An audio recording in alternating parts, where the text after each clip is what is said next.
Olá, boa noite. Boa noite, seja bem-vindo ao Rede TV News. O corpo de uma menina de 10 anos que estava desaparecida foi encontrado em Belo Horizonte. Ela não era vista desde domingo, quando saiu de casa para comprar pão. O principal suspeito do crime é um conhecido da família. Estas imagens mostram o momento em que a mãe da menina ficou sabendo que o corpo da filha havia sido encontrado. Parentes e amigos também ficaram desesperados. O corpo de Bárbara Vitória Vitalino Rodrigues foi localizado em uma mata do lado de um campo de futebol na divisa de Belo Horizonte com a cidade de Ribeirão das Neves. O pessoal estava jogando futebol e aí eu fui olhar ali. Quando eu cheguei lá, eu vi ela. Achei que era um boneco.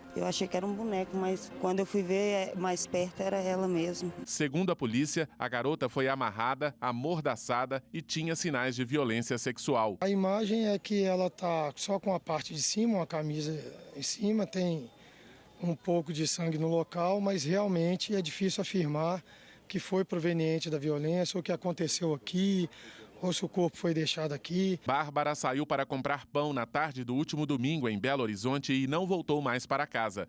Imagens de câmeras de segurança registraram a última vez que ela foi vista na padaria. Ela estava ansiosa no dia, ela estava diferente. Eu tentei perguntar alguma coisa, mas ela foi esquiva e saiu correndo, inclusive ao lado contrário que ela mora. Ela mora para o lado direito, ela foi para o lado esquerdo correndo. Nesta gravação, a menina passa e depois 2 homens aparecem correndo na mesma direção. Em outro vídeo, a garota se encontra com um homem que faz um sinal para ela. Depois, é vista novamente com o suspeito, aguarda em uma esquina e vai embora com ele. Falei, filha, vai na padaria, compra o pão e volta para você tomar banho, para você tomar café. Ela foi e não voltou. A investigação desse caso começou antes mesmo do corpo da menina ser localizado. Na casa do homem que aparece nas imagens com a garota, foi encontrada uma sacola de pão idêntica à que Bárbara carregava. O suspeito chegou a ser detido, mas foi ouvido e liberado. Num primeiro momento, Paulo Sucateiro, de 49 anos, afirmou que não conhecia a menina. Mas a mãe de Bárbara disse que ele já esteve na casa da família para fazer serviços de eletricista.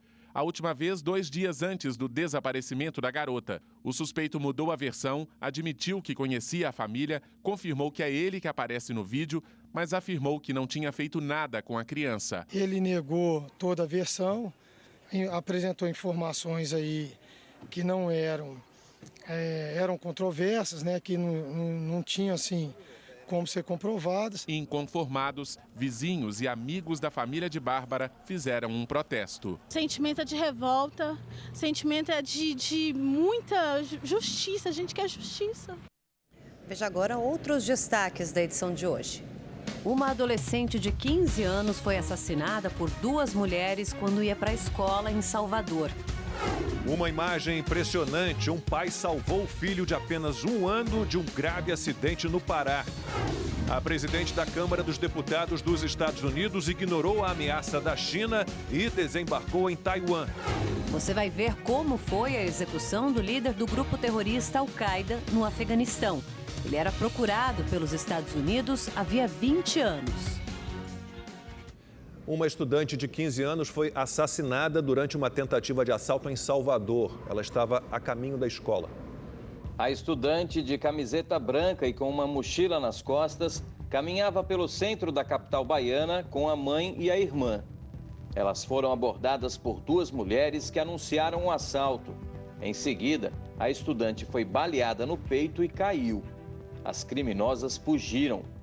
A mãe e a irmã tentaram socorrer a adolescente. Segundo a polícia, as 2 suspeitas já foram identificadas. Elas foram flagradas por outras câmeras de segurança da região. Cristal Rodrigues Pacheco tinha 15 anos. Ela estava no 9º ano do ensino fundamental de um colégio particular. As aulas foram suspensas. Em nota, a Polícia Civil informou que prendeu uma das suspeitas de envolvimento na morte de Cristal Pacheco. Ela estava escondida numa construção abandonada no subúrbio ferroviário de Salvador. A outra suspeita está sendo procurada. A polícia do Rio de Janeiro já identificou o suspeito de matar um advogado no centro do Rio. Câmeras de segurança gravaram os 2 conversando momentos antes do crime. Um crime premeditado por este homem. Ele é o Wilson José Câmara de Oliveira, de 37 anos, que no dia 22 de julho aparece nas imagens das câmeras de segurança de uma estação do VLT no centro do Rio. O registro ocorre 2 horas antes de Wilson matar a facadas o advogado Vitor Stephen Pereira Coelho, de 27 anos. Nesta imagem, o criminoso aparece conversando com outro homem.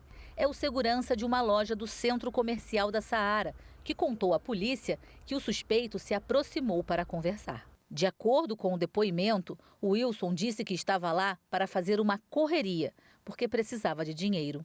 É possível ver o momento em que ele mostra a faca escondida na manga do casaco. Ele já deixa claro para o segurança que pretendia roubar, pretendia praticar roubos na região, né? Estava em busca de uma vítima, né? Nas imagens dá para ver que ele está o tempo todo tentando ali buscar vítimas, né? Nesse contato, o Wilson chega a mostrar para ele, segurança, a faca e chega a mostrar também a tornozeleira eletrônica que ele usava, né? Logo depois, ele aparece caminhando com o advogado.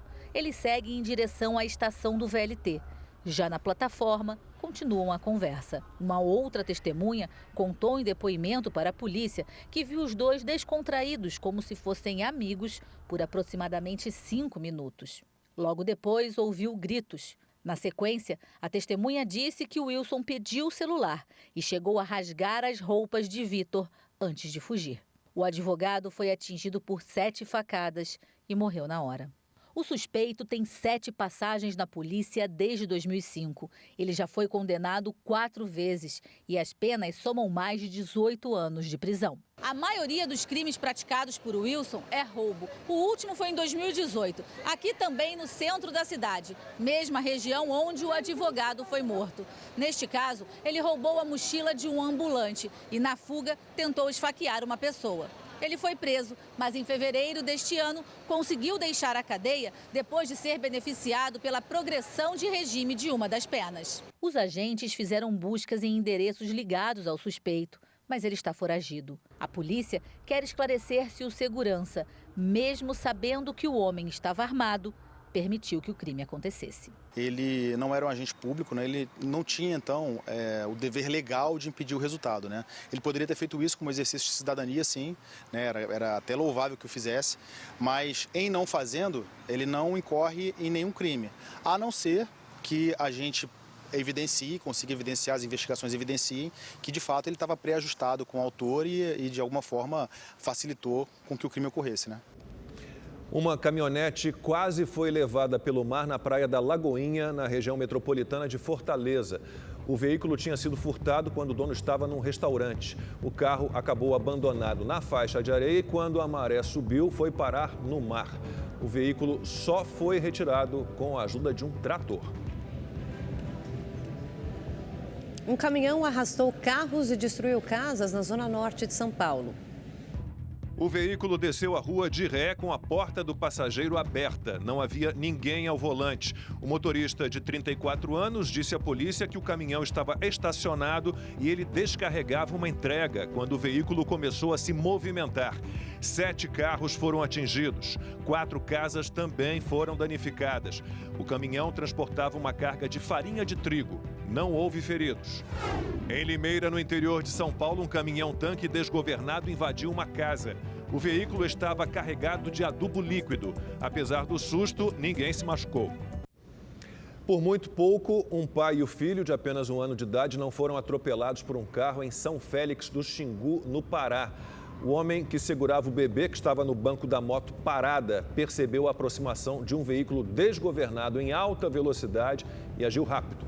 Conseguiu tirar o filho do banco. O caso não foi registrado na polícia. Vamos ver agora alguns flagrantes pelo Brasil. Em Taguatinga, no Distrito Federal, um motorista bêbado causou um acidente. O carro desgovernado bate em outros 4 carros estacionados. Repare que este casal por pouco não é atingido.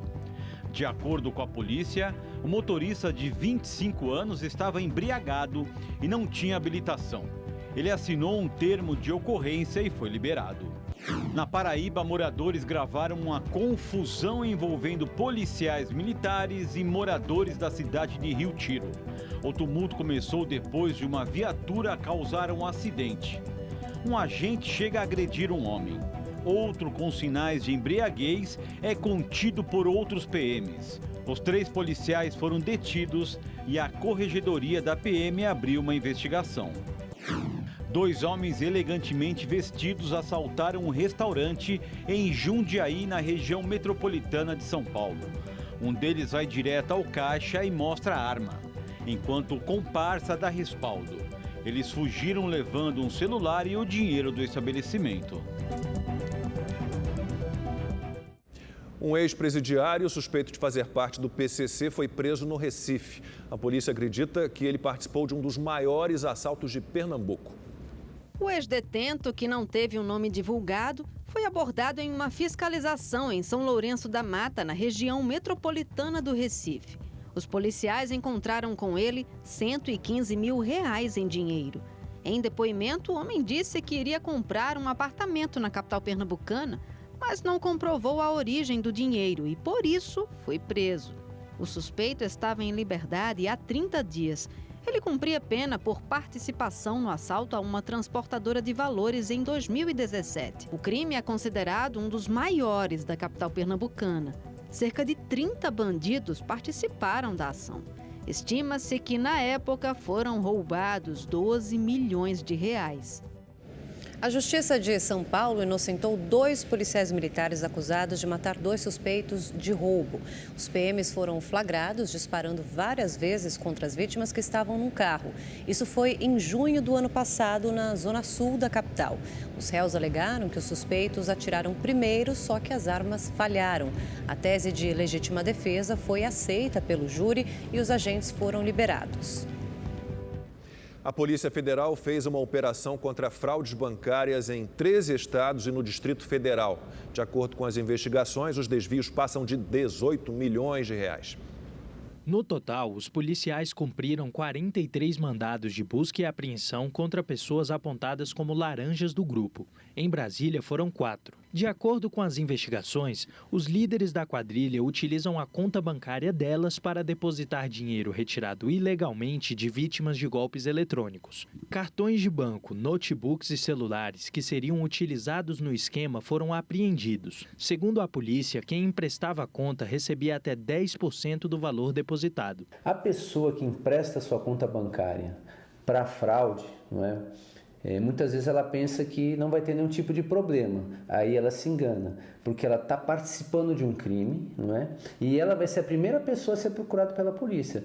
Os investigados podem responder pelos crimes de associação criminosa, furto qualificado mediante fraude, uso de documento falso e falsidade ideológica. Somadas, as penas podem passar de 20 anos de prisão. O Conselho de Ética da Câmara Municipal do Rio de Janeiro pediu a cassação do mandato do vereador Gabriel Monteiro, investigado por diversos crimes. Repórter Tony Vendramini está no Rio de Janeiro, tem as informações ao vivo para a gente. Boa noite, Tony.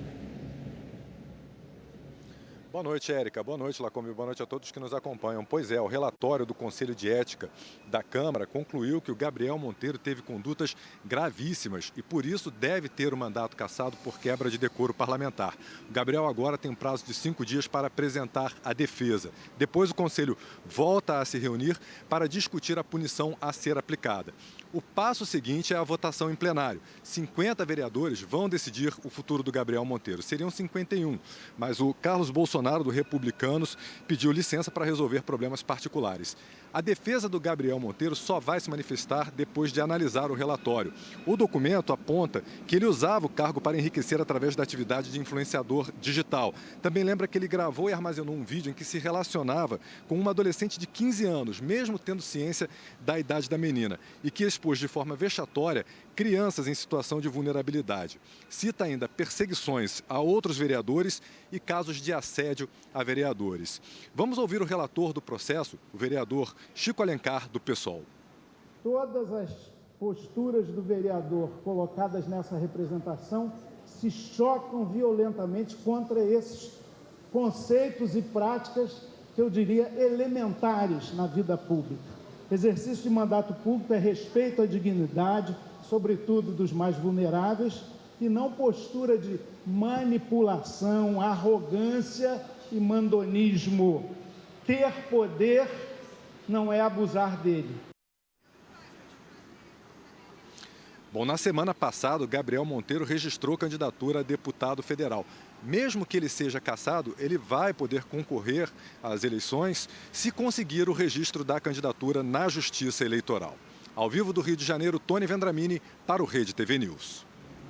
O chefe da Unidade de Conservação do Instituto Chico Mendes, o ICMBio, de Passa Quatro, em Minas Gerais, foi preso por suspeita de cobrar propina de empresários. O repórter Rodrigo Cabral tem as informações ao vivo. Boa noite, Rodrigo. A polícia já sabe quanto foi pedido a esses empresários pelo fiscal do ICMBio?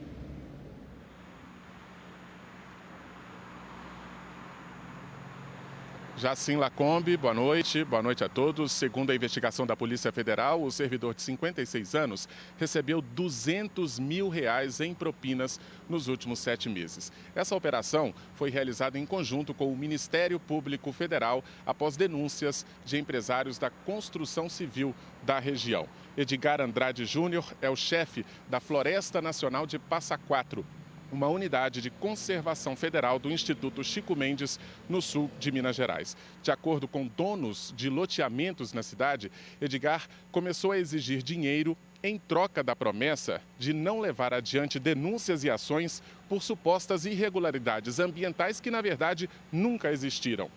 Os agentes da Polícia Federal fizeram buscas e apreensão na sede do parque e também em endereços de Passa Quatro e de Lorena, no interior de São Paulo. São lugares ligados ao servidor e também de um laranja que emprestou as contas bancárias para receber as propinas. 3 carros foram apreendidos. Edgar foi preso preventivamente e vai responder por tráfico de influência e também por corrupção passiva. Ele pode ficar preso de 4 a 17 anos. As investigações apontam que Edgar forjava vistorias em loteamentos em nome do Ministério Público Federal sem o conhecimento do órgão. Em nota, o Instituto Chico Mendes de Conservação da Biodiversidade informou que as investigações estão sob sigilo da Polícia Federal e que internamente será instaurado um procedimento administrativo para a apuração dos fatos. O ICMBio ainda informou que as atividades no parque estão mantidas. Eu volto com vocês aí na redação. Se uma pessoa é responsável por fiscalizar o cumprimento de leis e simplesmente as ignora, inventa irregularidades, pressiona empresários que seguem a legislação, exige pagamento de propina, essa pessoa comete uma série de crimes. Não é só um caso de corrupção muito grave. Esse servidor de Passa Quatro em Minas certamente não respeita o meio ambiente. E com seu comportamento, prejudicando empresários, dificulta o desenvolvimento, atrapalha a geração de empregos, de renda, até a arrecadação de impostos, investimentos em saúde, educação, segurança pública. O país tem tantas regras, regulamentações, portarias, tanta burocracia e os empresários ainda têm que enfrentar servidores públicos desonestos. Ninguém merece. Depois de 4 meses de alta, a produção industrial brasileira caiu 0,4% em junho na comparação com o mês de maio. Em relação ao mesmo período do ano passado, essa queda é de 0,5%. Os dados são do IBGE. Agora, notícias internacionais. A presidente da Câmara dos Deputados dos Estados Unidos ignorou as ameaças militares da China e as duras críticas da Rússia e desembarcou em Taiwan. A reportagem é de Luciana Rosa. Eram quase 11 horas da noite no horário local quando Nancy Pelosi desembarcou no aeroporto de Taipei, na capital de Taiwan.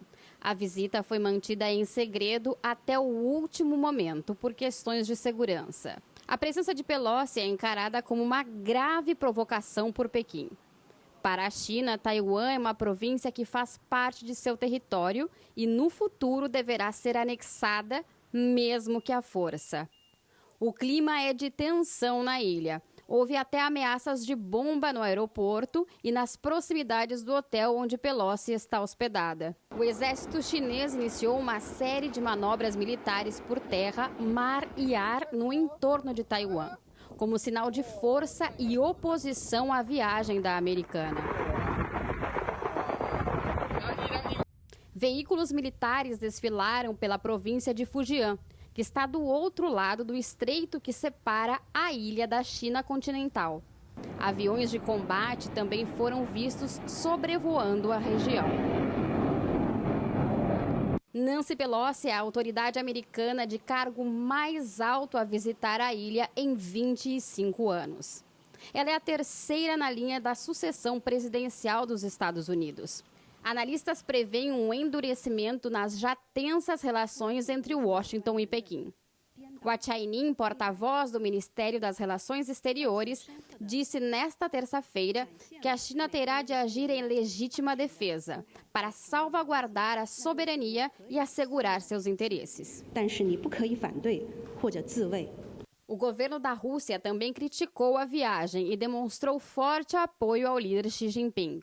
O Kremlin acusou a administração americana de desestabilizar o mundo e escolher o confronto. O porta-voz do Conselho de Defesa da Casa Branca, John Kirby, pediu para Pequim não usar a visita como pretexto para alimentar a atividade militar na região. Ele garantiu que a viagem não muda a relação dos Estados Unidos com a China e que não apoiam a independência de Taiwan. Apesar do presidente Joe Biden não ter endossado a visita de Pelosi, autoridades aqui de Washington acreditam que o governo chinês possa confundir a viagem da presidente da Câmara com uma visita oficial do governo dos Estados Unidos. A preocupação é que a China confunda Biden e Pelosi, ainda mais sendo ambos democratas. Na quarta-feira, Nancy Pelosi se encontra com a presidente de Taiwan, Tsai Ing-wen. A líder da Câmara se reúne ainda com um grupo de ativistas de direitos humanos crítico à China. Depois de Taiwan, a democrata segue para a Coreia do Sul e Japão. De Washington, Luciana Rosa para o Rede TV News.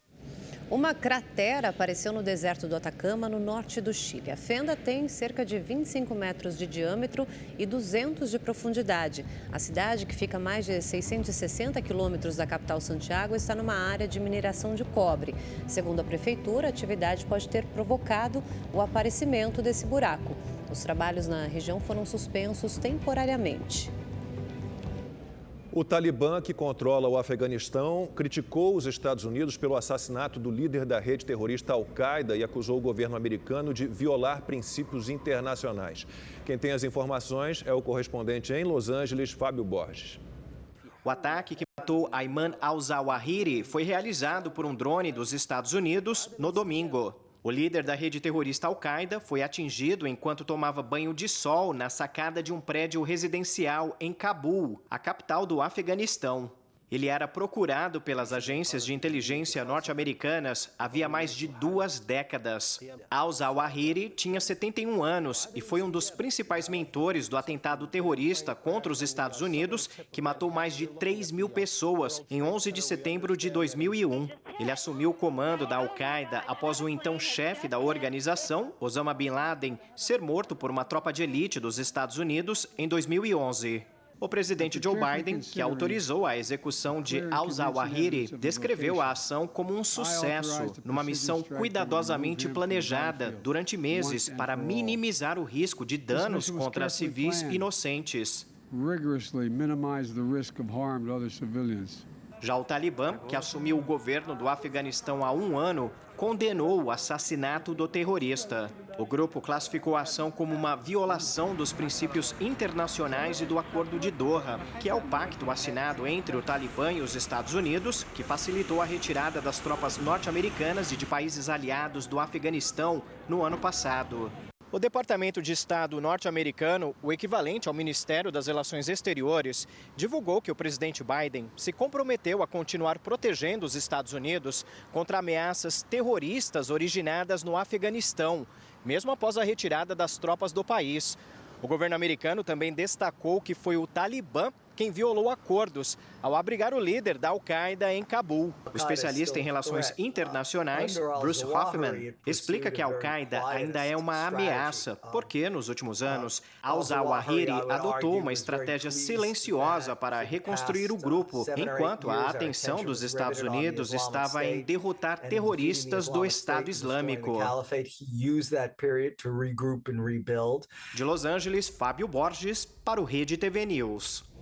No Reino Unido, o balanço financeiro da principal empresa do setor de energia revoltou boa parte da população que está com dificuldades para pagar as contas. Reportagem de Renato Senise. O lucro da British Petroleum, uma das maiores empresas de energia do mundo, triplicou no último trimestre em relação ao anterior, chegando a 8 bilhões e meio de dólares, o equivalente a 45 bilhões de reais. É o segundo maior faturamento da história da centenária multinacional sediada no Reino Unido. A companhia foi beneficiada principalmente pelo aumento no preço do petróleo, com a guerra na Ucrânia. O lucro dos acionistas causou indignação aos consumidores, que têm pagado contas altas de luz. Não tenho mais vida social, só tenho feito coisas de graça com o meu filho, diz essa moradora de Londres, que é mãe solteira. A estimativa é de que até janeiro de 2023, o preço da energia dobre com relação ao final do ano passado. Michael Lewis, presidente da E.ON, uma das principais distribuidoras de energia do país, afirma que se o aumento realmente acontecer, até 40% da sua base de clientes não terá como pagar as contas. Significa que não poderemos ligar o aquecedor no inverno, diz Emma. A incerteza política agrava ainda mais a situação no Reino Unido. Depois da renúncia do primeiro-ministro Boris Johnson, quase um mês atrás, o Partido Conservador corre para escolher o novo líder. A disputa, que começou com 8 candidatos, agora tem apenas 2. Liz Truss, favorita a assumir o cargo, propôs redução do salário de servidores públicos em meio à inflação mais alta em 40 anos. Depois de pesadas críticas, inclusive de membros do Partido Conservador, ela abandonou o plano. Para conter o aumento no custo de vida, Truss prometeu diminuir impostos. Acabamos de passar por um grande choque econômico com a pandemia. Acho um erro tentar obter tudo de volta no ano que vem e estrangular completamente nossa economia. Nenhum outro país do G7 está aumentando impostos no momento. A última pesquisa mostrou que a liderança dela sobre Rishi Sunak, ex-secretário do Tesouro, caiu de 24 para 5 pontos em apenas 2 semanas.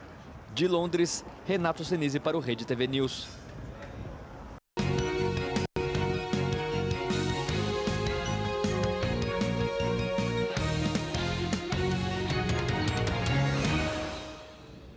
O partido União Brasil tem uma nova pré-candidata à presidência da República. É a senadora Soraya Tronic, de Mato Grosso do Sul. O anúncio foi feito pelo presidente do partido, Luciano Bivar, que desistiu da corrida ao Palácio do Planalto. A oficialização do nome de Soraya Tronic como candidata está marcada para a próxima sexta-feira, durante a Convenção Nacional da Legenda. O nosso plano, o nosso DNA continuou, porque o meu DNA aqui, que veio lá, o DNA liberal, da bandeira do imposto único, porque é a reforma tributária mais simples e mais fácil de resolver os problemas econômicos nossos. Todo o plano de governo que já estava construído permanece, lógico, com um toque feminino. Após a desistência, Bivar disse que irá disputar a reeleição para a Câmara dos Deputados. O nome do candidato a vice na chapa com a senadora ainda não foi anunciado. A senadora Simone Tebet, candidata do MDB à presidência da República, anunciou oficialmente que a vice na chapa dela será também senadora Mara Gabrilli, do PSDB. Eu tinha dúvida se seria uma chapa 100% feminina aceita. Que bom que as pesquisas mostraram que homens e mulheres estão prontos para votar nessa chapa. E quando eu fiz o convite para você, achando que você fosse dizer, vou pensar um pouquinho, Mara, num sorriso aberto, nessa generosidade de quem ama o Brasil, disse, Simone, que honra. Como vai ser bom falar para o Brasil da nossa causa, da nossa luta, da dificuldade que é de ser mulher e uma pessoa com deficiência. A Simone foi a primeira mulher a ser candidata à presidência do Senado. A Simone é a primeira mulher candidata à presidência com uma outra mulher do lado dela ainda, uma mulher com deficiência. Então, assim, te agradeço do fundo do coração pela confiança. O Partido Democracia Cristã oficializou a candidatura de José Maria Imael à presidência da República durante convenção nacional na Assembleia Legislativa de São Paulo. O vice da chapa ainda não foi anunciado. Imael se iguala a Luiz Inácio Lula da Silva, do PT, em relação ao número de participações em disputas presidenciais. 6 candidaturas cada um deles. A gente está de volta. Um levantamento do Instituto Paraná Pesquisas mostra o presidente Jair Bolsonaro e o ex-presidente Lula empatados tecnicamente dentro da margem de erro. Isso na chamada pesquisa espontânea. Na simulação do primeiro turno, na pesquisa em que nenhum nome é apresentado ao eleitor, Lula, do PT, aparece com 30,5% das intenções de voto, numericamente à frente de Jair Bolsonaro, do PL, que tem 26,9%. Considerando a margem de erro, Lula pode ter entre 32,7% e 28,3% das intenções de voto. Já o presidente Jair Bolsonaro pode oscilar entre 29,1% e 24,7%. No mesmo cenário, Ciro Gomes, do PDT, tem 2,6%. Os demais nomes citados pelo eleitor não chegam a 1% cada. Simone Tebet, do MDB, tem 0,7%, André Janones, do Avante, 0,3%, Pablo Marçal, do PROS, ficou com 0,2%, Felipe Dávila, do Novo, e Vera Lúcia, do PSTU, aparecem com 0,1%. 31,5% não responderam ou não sabiam em quem votar. Brancos, nulos e os eleitores que não votariam em nenhum dos candidatos somam 6,8%. 0,2% votaria em outros nomes. Já na pesquisa estimulada, o ex-presidente Lula aparece com 41,1% das intenções de voto. O presidente Jair Bolsonaro vem em segundo lugar com 35,6%. Em terceiro está Ciro Gomes, com 7,9%, seguido de Simone Tebet, com 1,8%. André Janones tem 1,7%, Vera Lúcia, 0,5% e Pablo Marçal, 0,4%. Felipe Dávila e Leonardo Péricles, do União Popular, estão empatados com 0,2%. Emael, do Democracia Cristã, Luciano Bivar, do União Brasil e Sofia Manzano, do PCB, ficaram com 0,1% das intenções de voto cada. 4,1% não responderam ou não sabiam em quem votar. Brancos, nulos e eleitores que não votariam em nenhum dos candidatos apresentados somam 6,2%. A pesquisa ouviu 2.020 eleitores com 16 anos ou mais em 161 municípios de todo o país. Foi realizada entre os dias 28 de julho e 1º de agosto. A margem de erro é de 2,2 pontos percentuais para mais ou menos. O levantamento foi solicitado pela corretora BGC Liquidez. E a pesquisa do Instituto Paraná é o tema da rodada de opinião.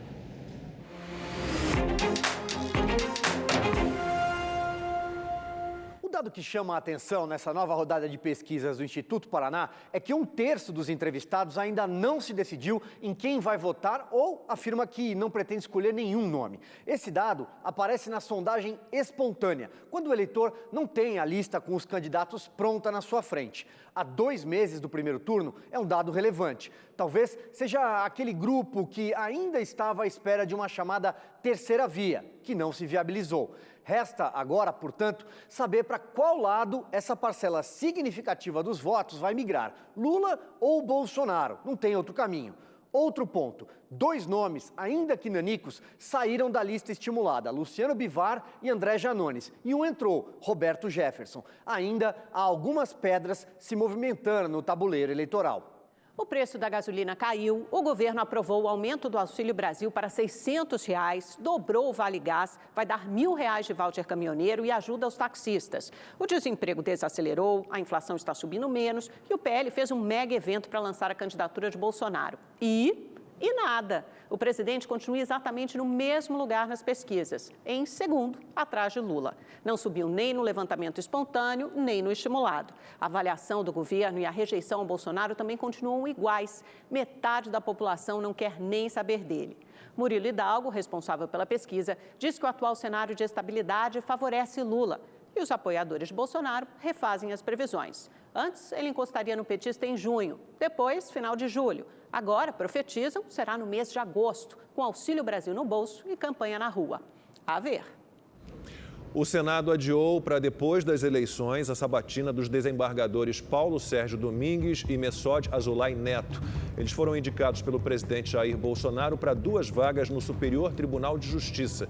Os líderes de partidos consideraram que, por causa da campanha eleitoral, seria difícil conseguir um número de senadores suficiente para realizar a sessão na Comissão de Constituição e Justiça.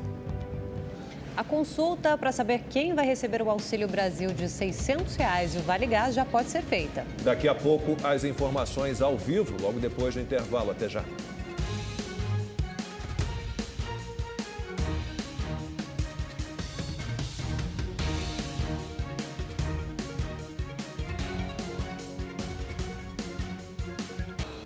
Técnicos das Forças Armadas vão fazer amanhã uma inspeção nos códigos-fonte das urnas eletrônicas.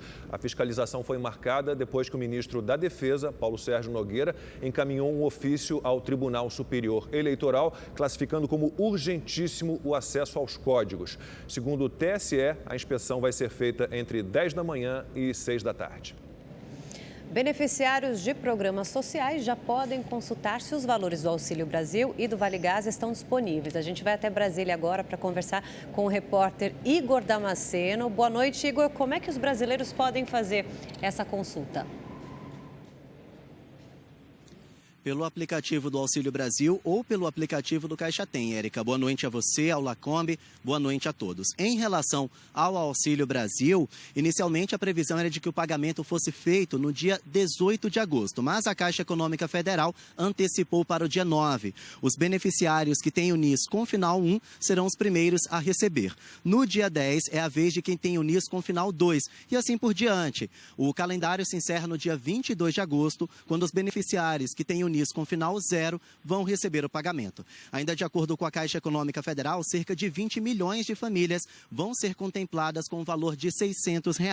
Já o Auxílio Gás será pago inicialmente R$ 110. Esse valor pode ser reajustado a cada 2 meses, isso de acordo com a variação de preço do botijão de gás. Cerca de 6 milhões de famílias vão ser beneficiadas. Lembrando que esse valor ou a data do pagamento também já pode ser consultada pelo aplicativo Caixa Tem. A gente também lembra que essa é a primeira vez em que os beneficiários dos 2 programas vão ter o valor reajustado depois da emenda constitucional que autorizou o governo a dar esse aumento. Os saques também podem ser feitos nas lotéricas, correspondentes Caixa Aqui ou em terminais de autoatendimento. Os beneficiários também podem receber pela poupança social digital Caixa Tem. A gente também lembra que os cartões e senhas para saques do Auxílio Brasil podem ser utilizados para o recebimento do Vale Gás.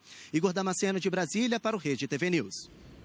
Obrigado, Igor. Representantes dos estados e da União começaram uma série de reuniões no Supremo Tribunal Federal para negociar as novas regras de cobrança do ICMS sobre os combustíveis. Os encontros foram determinados pelo ministro Gilmar Mendes, que é relator de 2 ações sobre o tema. Os estados pedem uma compensação por possíveis perdas de receita com a redução do imposto. A União quer que os estados sejam obrigados a respeitar o teto da alíquota do ICMS estabelecido pelo Congresso. A comissão tem até o início de novembro para tentar fechar um acordo. E no próximo bloco a gente fala do jogão entre os times de maior torcida do Brasil, viu? Corinthians e Flamengo se enfrentam agora à noite pela Taça Libertadores. A gente volta já.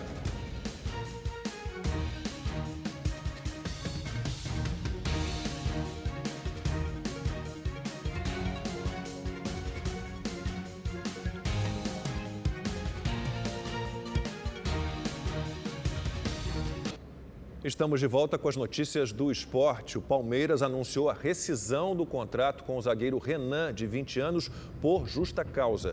O Bragantino, clube para o qual o jogador estava emprestado até o fim do ano, também confirmou o fim do vínculo. Renan é acusado de atropelar e matar um motociclista de 38 anos numa rodovia de Bragança Paulista há 10 dias. Ele responde em liberdade por homicídio culposo, com os agravantes de dirigir sob influência de álcool e com habilitação vencida. O jogador tinha contrato com o Palmeiras até 2025. E os times brasileiros começam as disputas agora das quartas de final da Taça Libertadores. Os clubes de maior torcida do país, Flamengo e Corinthians, se enfrentam logo mais na Arena de Itaquera.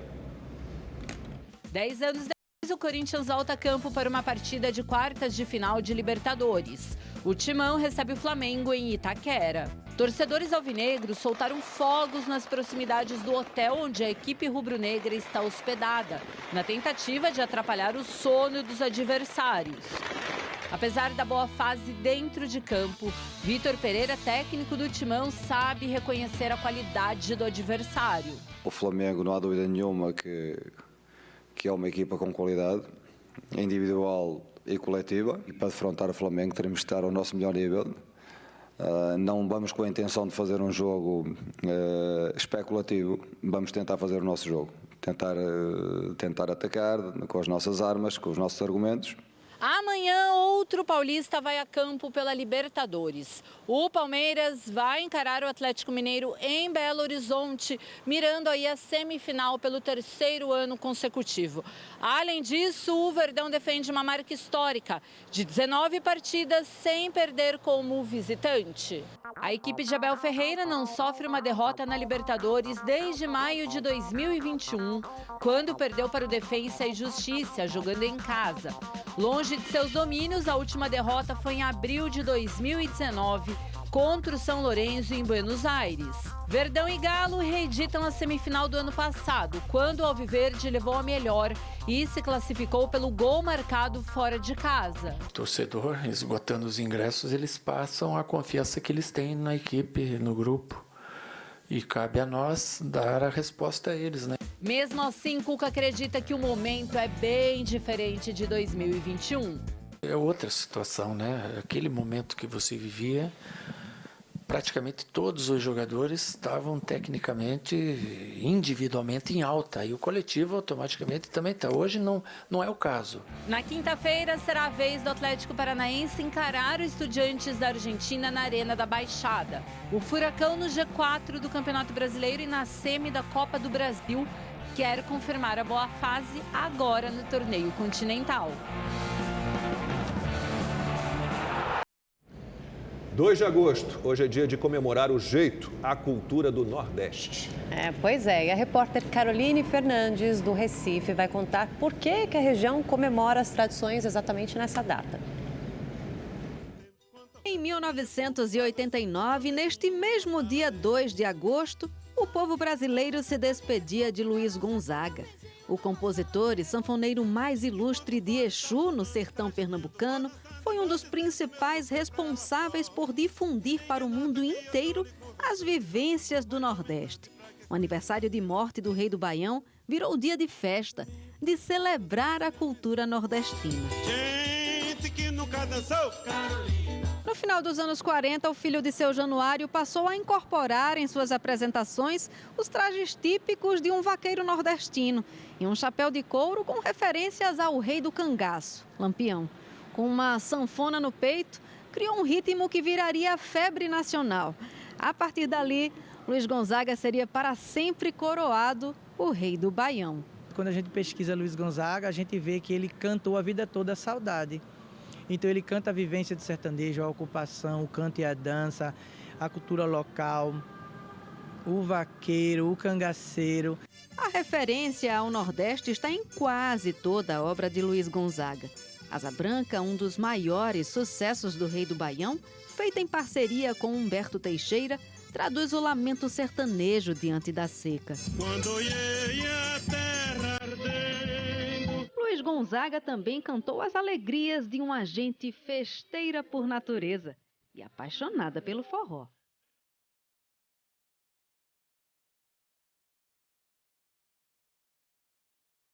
Foi tão forte a história de Luiz Gonzaga que, segundo pesquisadores de música, para cada 9 a 10 músicas no rádio naquela época, 8 era baião. No Recife, o Museu Cais do Sertão foi todo concebido a partir da musicalidade de Luiz Gonzaga. Neste espaço, a representação de uma típica casa de taipa, com fotopinturas na parede e um altar que marca a fé do nordestino, transporta o visitante para o sertão. Elisângela veio do sul com a família inteira. O que me anima bastante, assim, a não ser a comida, porque a comida é maravilhosa, adoro a culinária nordestina. A música que empolga, né? É uma música que, mesmo que tu não curta o estilo, quando tu começa a ouvir, tu empolga a querer se mexer, a querer dançar, mesmo que tu não consiga, né? A diversidade cultural, a culinária e a simplicidade do povo nordestino são detalhes que marcam a experiência de quem visita a região. Me chama muita atenção a cultura do frevo, que é bem característico daqui, a gentileza, o povo muito acolhedor. A gente no sul ouve bastante falar, vê as festas, né, sempre muito alegres, coloridas, e nos chama atenção. 2 de agosto, Dia da Cultura Nordestina e também do seu aniversário. Luiz Ernesto Lacombe, parabéns, felicidades, muita saúde, todo sucesso. Muito obrigado. 56 anos contando, vamos embora. Parabéns. Obrigado. Boa noite para vocês e até amanhã. Boa noite, até amanhã.